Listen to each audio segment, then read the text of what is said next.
Dzień dobry. Przedstawimy Państwu naszą przygodę z Drupalem i projektami opartymi o multisite.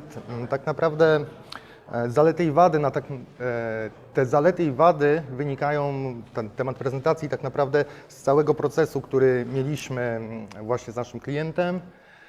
Podzieliliśmy go tak naprawdę na 3 etapy. Pierwsze to tak naprawdę praca koncepcyjna, analiza tego, co klient w ogóle od nas oczekiwał. Potem przygoda, było stworzenie takiej podobny temat do tego, co był prezentowany na sąsiedniej sali. Tak naprawdę templatki, skór, nie dystrybucji, ale takiego zestawu, który będzie powielanym zestawem, a my to jeszcze stwierdziliśmy, że nie róbmy powielanego zestawu, zróbmy to w układzie multisite. Natomiast decydujmy, co będzie deployowane. No i na końcu ostatnia część całej przygody, czyli wydanie. Naszym partnerem w tym zakresie tutaj podmiotem, który się do nas zgłosił, było Centrum Zdrowia. Jest to spółka celowa Ministerstwa Zdrowia zajmująca się obsługą dokumentacji medycznej. Ich takie produkty to na przykład będą e-recepty, cały klaster P1, który jest związany z utrzymaniem naszej dokumentacji medycznej, ale jednocześnie też realizują takie portale Centrum Zdrowia. Tak naprawdę oni są naszym głównym tutaj partnerem. Utrzymanie Drupali to jest poboczna działalność, którą z nimi mamy. Głównie to jest tak naprawdę obsługa klaster tego P1. Jesteśmy jedną z 3 firm, które wchodzą w skład konsorcjum, który się tym zajmuje. No ale tak na nas wypadło, że ta część Drupalowa zawsze była po stronie Pentacompu, więc CES się do nas zgłosił, potrzebowali postawić 2 oddzielne portale. Przyszli, tak naprawdę temat był przesunięcia miesiąca. Od razu przyszli na zasadzie 1 miesiąca chcemy portal chorób rzadkich. Miesiąc niecały później narodziła się wizja, że oni potrzebują drugi portal onkologiczny. Oczywiście, jak to bywa, te portale tak naprawdę się nie różniły od siebie. Może różniły się w oprawie graficznej, jak będzie prezentowana treść, jak to będzie ostatecznie wyglądało, natomiast od strony mechaniki, zarządzania contentem, tym wszystkim, to tak naprawdę nie było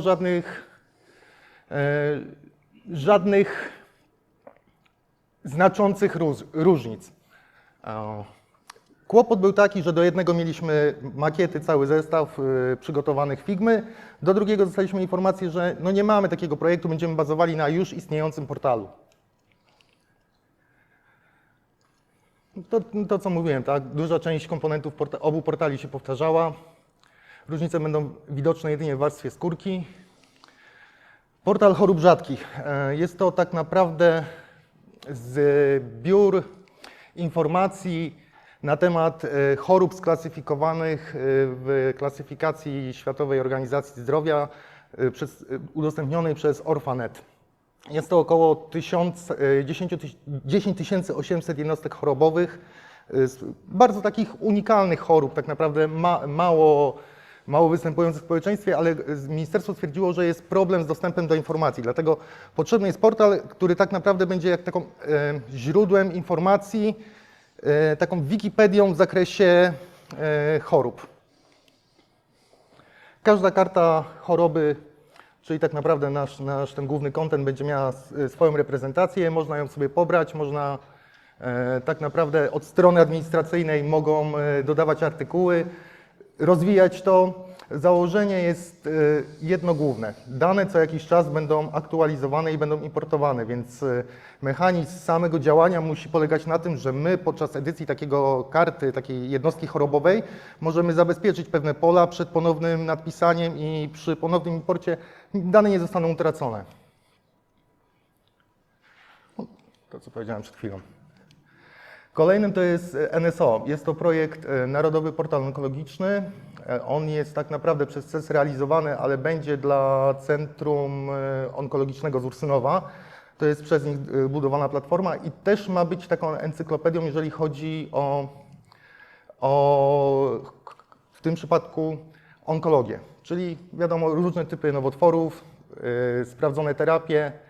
Tak naprawdę też drugi taki zbiór, gdzie będziemy mogli wyszukać informacji tematycznych i takich, za które niby nasze państwo bierze odpowiedzialność.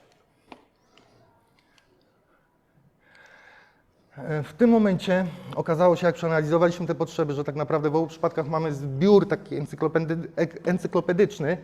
Tak naprawdę nie będą te portale od siebie się wiele różniły, że Tutaj wykorzystanie podejścia multi-site ułatwi nam pracę, a przede wszystkim obniży koszty klientowi, bo będzie utrzymywał jeden core plus 2 malutkie moduły modyfikacji w zależności od portali.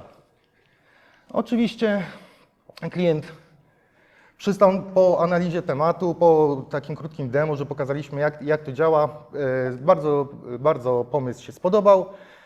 Przystąpiliśmy do kolejnej analizy, co jesteśmy w stanie dostarczyć w postaci tak zwanej właśnie tej części korowej, a co musi być wydzielone i być kustomizowane dla poszczególnych portali. To była dłuższa zabawa. W międzyczasie też ustaliliśmy mniej więcej, jeżeli chodzi o środowiska, na których to ma stać. Niestety nie mieliśmy wyjścia, musieliśmy z takiego rozwiązania skorzystać, bo to jest używane rozwiązanie przez CES, więc baza musiała być na klastrze. Dodatkowo to wiadomo, żeby wyniki w miarę sprawnie były, podpiliśmy pod to Redisa. Hosting, oni tak naprawdę mają własne serwerownie, więc wydzielili nam kawałek klastra kubernetesowego. Serwer standardowo Nginx-owy, wyszukiwarka Solr. To był zestaw, który zaprezentowaliśmy im i tak naprawdę na tym bazuje nasza architektura całego systemu. A to za chwilę będę opowiadał. Główne funkcje, które tak naprawdę przerzuciliśmy do core, tworząc tą część taką bazową, to było zarządzanie komponentami, czyli stworzenie silnika, który pozwoli nam w łatwy, prosty sposób zarządzać nowymi funkcjami w komponentach. Wiadomo, oparliśmy to na blokach kontentowych, no bo tego inaczej zrobić się nie da. Natomiast zależało nam, żeby była jasna sytuacja, że tak naprawdę za dany komponent odpowiada jedna klasa. Nie mamy alterów w różnych miejscach, różnych modyfikacji, tylko mamy jeden tool, który nam przejmuje proces renderowania od tak naprawdę pola, od form file formatera po wyświetlenie. Obrazowanie danych na mapach, to też omówimy, to jest duży nacisk jest kładziony na to, że będą prezentowane dane informacyjne o placówkach, punktach, natomiast one będą bazowały na tym, że mamy różne pliki JSON. Musimy stworzyć system, który pozwoli nam zmapować, które kolumny mają być używane, czy są jakieś preprocesory nadane, bo na przykład mamy wprowadzony numer telefonu, chcemy, żeby to było linkiem, różne takie elementy preprocessoringu i dodatkowo na koniec wyświetlić to na mapie, a poza tym w tym pliku chcemy, żeby miał możliwość szukania. Pozostałe elementy, no takie standardowe, tak, uniwersalne funkcje, chociażby przez to, że pracujemy na tym Kubernetesie, bardzo często kasujemy bazy na niższych środowiskach, więc cały taki proces instalacyjny uniwersalnych elementów, który będzie się też na platformach powtarzał, plus dodatkowe funkcje do CK edytora. To stanowiło tak naprawdę ten nasz core, który potem w poszczególnych portalach był rozwijany.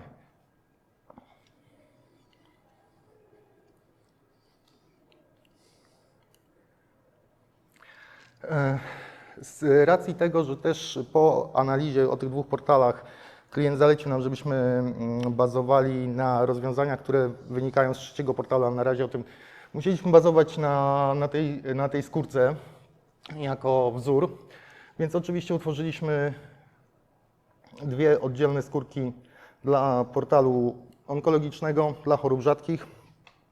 Pomogło nam to zarządzać, mając jednocześnie jeszcze utworzoną tak zwaną trzecią CES Universal, w której mamy te podstawowe funkcje, a tymi skórkami tak naprawdę je nadpisujemy.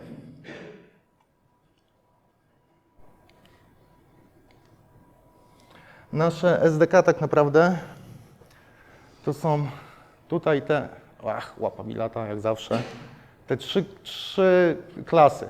To jest całe SDK, tak to nazwaliśmy, bo to nie ma nic wspólnego z SDK, to jest po prostu nasza wewnętrzna nazwa. Chodzi o to, że to jest po prostu prosty interfejs, który nam zarządza, który wywołujemy, dostarcza nam serwis i pomaga potem w utrzymaniu takich poszczególnych komponentów. Każdy ze sajtów ma swoje rozszerzenia. Też zastanawialiśmy się, jak rozwiązać problem właśnie wymiany, wykluczeń, żeby to w łatwy sposób tak naprawdę tworząc kolejny portal, mając jakąś funkcjonalność wyciągniętą dla 8 portali, nie musicie jej implementować do tego. Więc stworzyliśmy sobie hooka, który tak naprawdę w danej kustomizacji, tutaj akurat mamy CES Main, czyli to jest ten nasz główny korowy, dostarcza nam informacje, jakie elementy, jakie klasy, jakie bloki będą obsługiwane. Tak naprawdę przy każdym rebuildzie odpalamy procedurę, która de facto skanuje nam wszystkie wystąpienia hooka dla tego komponentu i przebudowuje tablicę. W zależności od przyjętej wagi, wiadomo, pola odpowiednio są nadpisywane, dzięki temu nasz core wie, czy może użyć ten komponent, czy nie.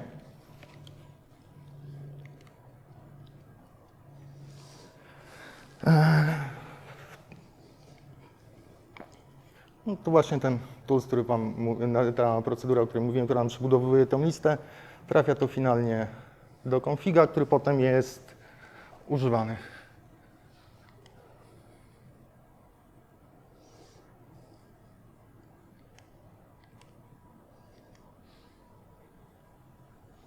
To są główne metody, główne zadania tak naprawdę, które wydzieliliśmy, czyli zarządzanie jak gdyby skórką przydzielaną dla komponentu, bo to jest przy kustomizacjach dość ważne. Tutaj akurat jest to prosta sprawa, no ale to jest jedna z tych.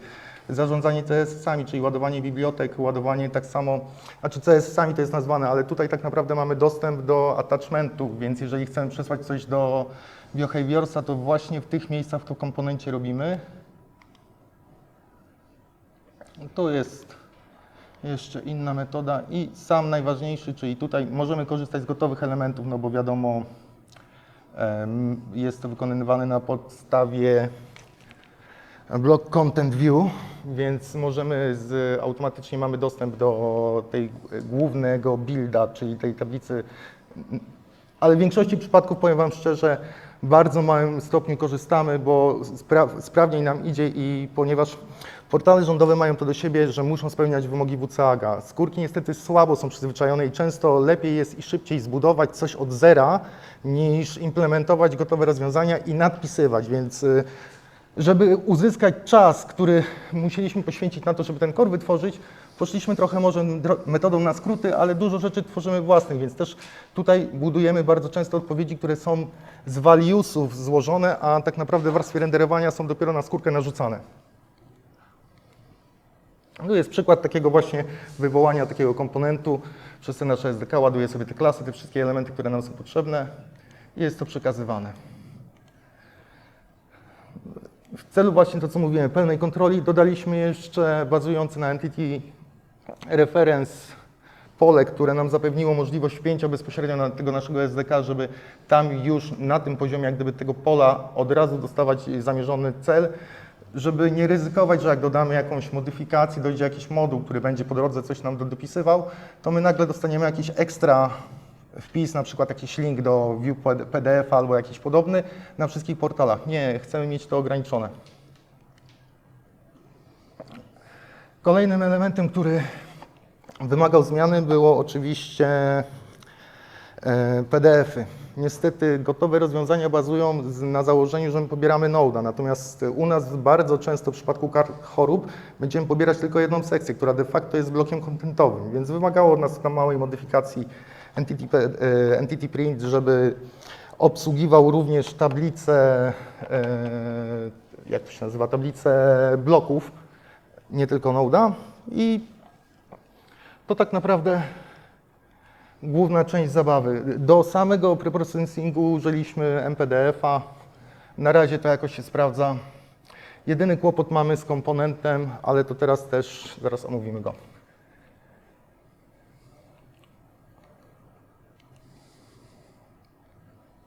To, co mówiłem, rozwiązanie może wymagało trochę pracy przy pierwszym portalu, bo rzeczywiście wytworzenie core, przetestowanie go, sprawdzenie, żeby to działało, wykrycie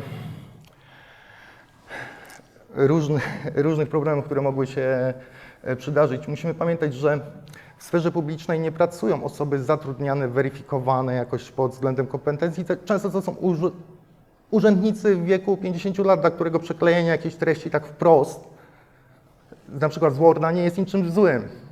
A potem my dostajemy informację, że coś tam nie działa, bo na przykład ten tekst był wyposażony w klasy. Jak nam się renderowało albo zapisywało, jest kłopot, więc też duży nacisk był kładziony na prostość użytkowania. Ma być to, naszym zdaniem, no nie jest to za piękny interfejs, ale pomógł.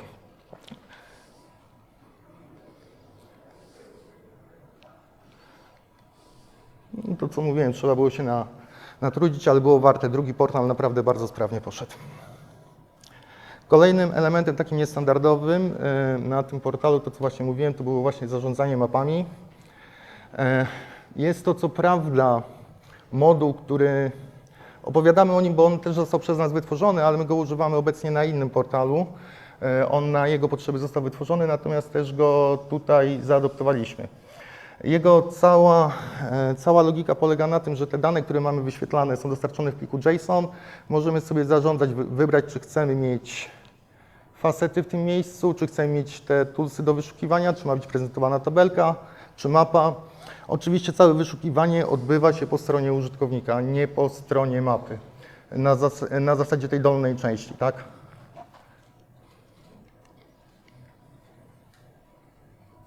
Oparliśmy to na modelu NC, bo gdzieś trzeba te dane przechować, więc wyrobiliśmy NC konfiguracyjne, w których tak naprawdę przechowujemy sobie informacje o naszych wzorach. Wzory to są informacje mapowania, opisy, labelki, takie podstawowe elementy.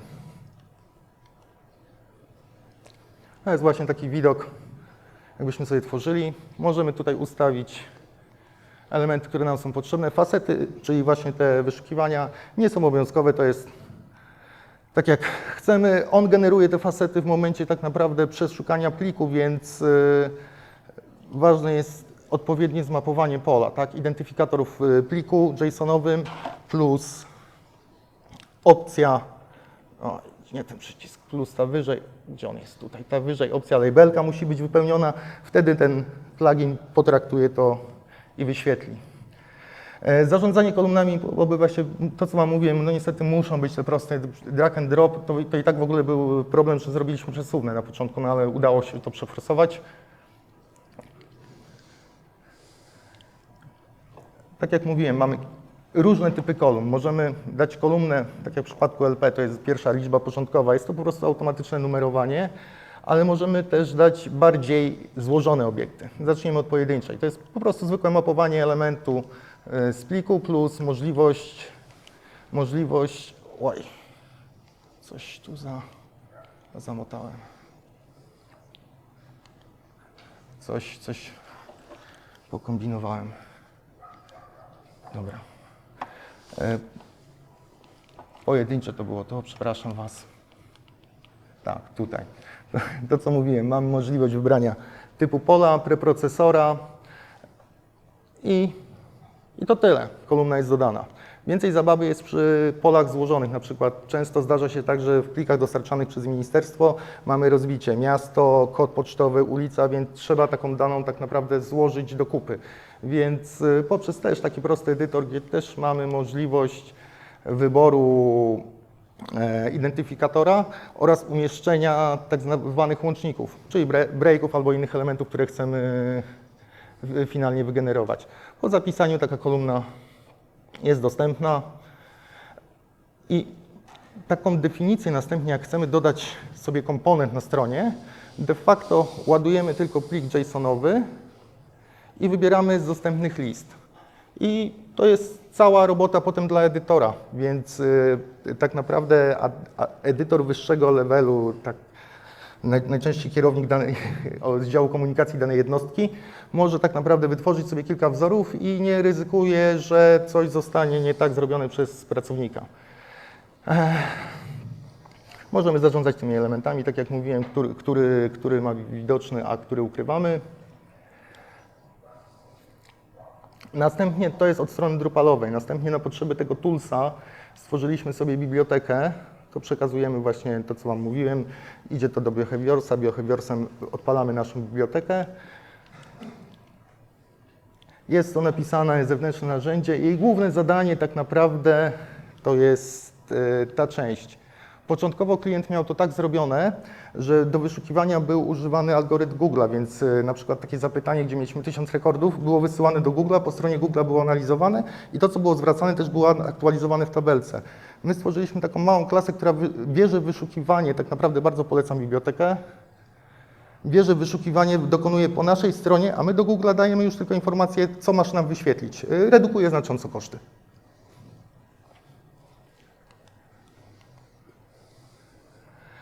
Obecnie mamy dwie wersje na MPO, ponieważ skoro jest ze czerwonej, no to mamy czerwone. Choroby rzadkie, no to wiadomo, kolorystyka w chorobach. Konfiguracja też odbywa się tak naprawdę przez zarządzanie jednym plikiem mapy style w danej kustomizacji. No tutaj akurat prezentuję kustomizację z portalu onkologicznego, więc mamy JSON po prostu dla tej. Co jest ważne, multi-site jest to w sferze deploymentu, developmentu. Ja u siebie lokalnie mogę odpalić dwie strony bez kłopotu, natomiast z powodów norm bezpieczeństwa klient nie dopuszcza czegoś takiego, że dwa portale mają do swojej przestrzeni dostęp. Więc de facto podczas deploymentu te Kubernetesy stoją w oddzielnych namespace'ach. Podczas deploymentu nasza instalacja, która jest multi-site, w zależności od wybranej instancji, ma usuwane elementy, które jej nie dotyczą i jest tylko deployowana ta część, która nas interesuje. Cały proces jest automatyzowany tak naprawdę po stronie Jenkinsa, a tutaj już sam końcowy efekt uruchomienia tego na Kubernetesie, żeby po prostu nam cały klaster wystartował. Sterowanie flagami, tutaj tak naprawdę dwa tryby. Jeden dla instalacji czystej, takiej, żeby dana organizacja, do developmentu, wiadomo, czasami potrzebujemy czystą. Drugie, incremental, typowe procedury instalacyjne dla Drupala, implementacja bazy, podstawowe te operacje. To, co powiedziałem, skrypty też odróżniają środowiska, bo mamy tą flagę M i dzięki temu jesteśmy w stanie na przykład te moduły deweloperskie na niższych instalować, na tych wyższych nie musimy. Tutaj już oddam koledze trochę głosu, bo się nagadałem, a tu już bardziej strona frontendowa. Dzień dobry Państwu. Ja chciałem przybliżyć bardziej proces frontendowy, który został stworzony na tych portalach. Z racji, nazwijmy to multi-site'em, wyeliminowaliśmy kod, który jest połączony na kilku z tych portalach, czyli na przykład jeżeli mamy onkologię lub choroby rzadkie i część kodów CSS jest wspólna, to jest dziedziczona między nimi, więc gdy musimy zmienić coś, co jest dla obu portali wspólne, wystarczy zmienić jedno miejsce i zmienia się i tu, i to. Czyli jest też redukcja kosztów i poprawienie wydajności. Pozwolę sobie...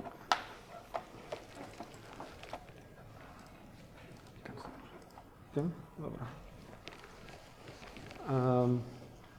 Dlatego też szybkość ładowania strony się znacznie większa, bo jest to rozdzielone. Zrobiliśmy jeszcze coś takiego, że pliki CSS, tak jak pokazywał kolega przed chwilą, są ładowane dynamicznie w zależności, czy dany komponent jest użyty lub nie. Czyli to nie jest tak, że jest ładowane wszystkie arkusze stylów, tylko jeżeli używamy dany komponent, dany blok, to wtedy są do niego ładowane osobne pliki CSS. Tak samo rozdzieliliśmy warstwę CSS-ów, jeżeli chodzi o frontend i PDF-y, ponieważ kładziemy dość duży nacisk na prezentację PDF, ponieważ jest ona w dzisiejszych czasach bardzo istotna, bo i biznes, i edukacja, i rzeczy, jakby trzymanie tych danych jest o wiele wygodniejsze dla tych organizacji, więc pliki, arkusze stylów są dla PDF-ów osobno przechowywane, są inne, ponieważ nie to, co mamy na stronie, nie zawsze musi tak samo wyglądać na PDF-ie. Czyli na przykład, jeżeli mamy dwukolumnowy, trzykolumnowy układ na stronie, to na PDF-ie z racji tego, że nie mamy takiej możliwości, jeżeli chodzi o szerokość ekranu, jest on na przykład prezentowany w jednej kolumnie. I te pliki, te arkusze stylów też są generowane dla każdego komponentu osobno, tylko dla PDF-ów. Taki został na to nacisk nałożony, żeby przede wszystkim to był też wymóg klienta i dynamicznie każdy może sobie zdecydować, czy chce mieć przycisk PDF do pobrania na dole, w środku, jako blok może sobie zmienić kolejność i go załadować na poszczególnej stronie lub wcale. Jakby decyzja klienta jest taka, czy ta funkcjonalność będzie użyta lub nie będzie użyta. Z racji tego, że mamy na razie dwa portale, czyli onkologię i choroby rzadkie, ale nacisk jest na to, że ich może być o wiele więcej, może być nawet kilkanaście. Z tego względu zostały uspólnione style po to, żeby jak będziemy dodawać kolejne portale, wyeliminować nakład pracy, które można współdzielić, czyli nagłówki, WCAG-i. Usprawniliśmy też na przykład proces, bo WCAG jest bardzo głównym naciskiem, jeżeli chodzi o instytucje państwowe. Poprawiliśmy działanie skip linków tak zwanych, czyli nie jest to na zasadzie takiej standardowej, że po prostu jest przejść do nagłówka, przejść do treści, przejść do stopki, tylko Drupal zwraca nam informacje dokładnie z użytych komponentów i dynamicznie te scriptingi są generowane, że można przejść osobno do każdego z tych komponentów. Czyli tych scriptingów automatycznie nie ma 3, tylko jest więcej, dynamicznie generowanych na każdą podstronę.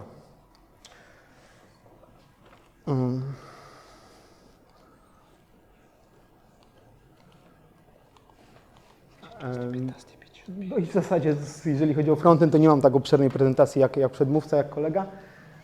Nacisk był po prostu na to, żebyśmy mogli wykorzystywać rzeczy wspólnie na przyszłe portale, żeby była ta wspólność. To tyle, jeżeli chodzi o cały ten proces wytwórczy, a tak naprawdę teraz po tej całej zabawie z tym portalem możemy przejść do clou problemu. Czy coś takiego jak multi-site ma szansę w administracji publicznej?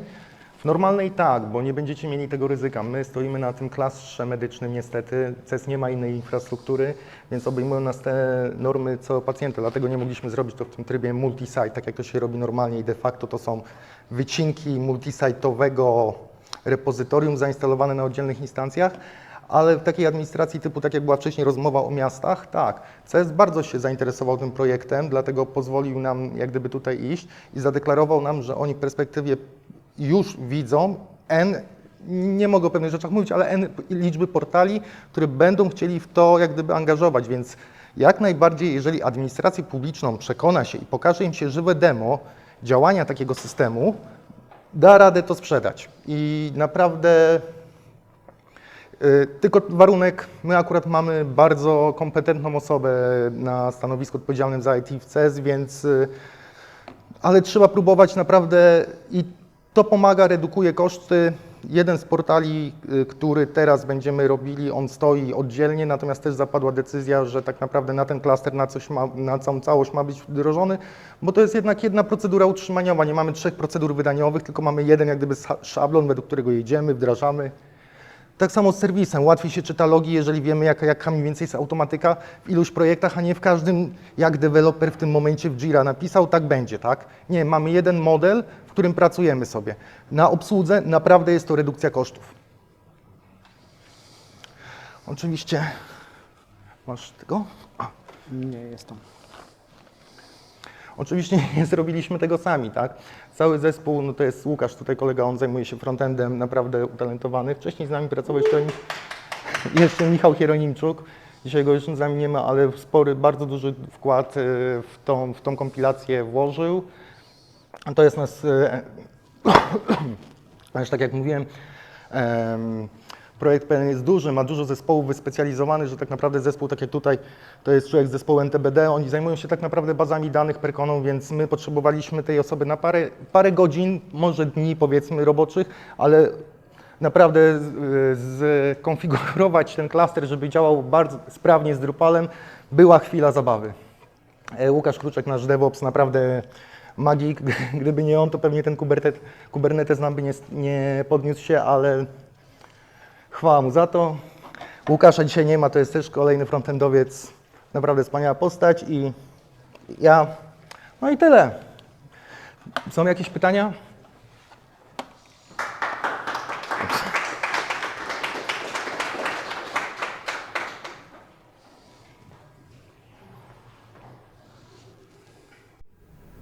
Dziękuję bardzo za prezentację. Mam tutaj pytanie odnośnie prezentacji, gdzie jest koncepcja, infrastruktura, że są wykorzystane bazy danych Percona i tak. I Redis pod spodem. I chciałem Cię dopytać, czemu same te bazy danych były wykorzystane? Dlaczego konkretnie te? Konkretnie te... Bo CES jako instytucja ma w swojej polityce, że bazy danych i procedury bezpieczeństwa muszą być na tym klastrze wykonywane. To był wymóg klienta, na tym to ma stanąć. To nie jest klient taki na zasadzie, że stawiam sobie strony, tylko oni są dostawcą usług teleinformatycznych dla Ministerstwa Zdrowia, więc oni mają pewne swoje procedury, które musi spełnić. Tutaj nie mieliśmy wyjścia. Pacjent i pozostałe serwisy chodzą na Perconie, to też ma chodzić na Perconie. Tu był kłopot, bo Percona jest taką bazą, że tam tak naprawdę masz load balancing i ruch jest przekazywany na każdy węzeł, tak? W przypadku Azurów i tych mniejszych de facto masz jedną gorącą kopię, a pozostałe to są takie repliki. Ruch idzie cały na jedno i jeżeli to pada, idziesz na kolejny. Natomiast w Perconie troszeczkę to się inaczej odbywa. Tu był pewien kłopot, musieliśmy przełączyć, że de facto tylko jeden węzeł jest zapisowy, pozostałe są do odczytu. Odpowiednio ustawić te poziomy izolacji i wtedy jeszcze tam przy paru ustawieniach po stronie Percony, ale to musiałby się Jarosław wypowiedzieć, udało się to ustabilizować i chodzi w miarę sprawnie.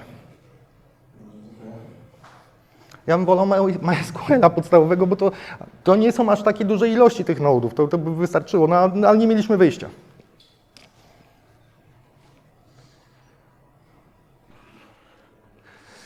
To jak nie ma pytań, dzięki, sorry za nerwy, bo naprawdę było na pewno widać, ale Debiut.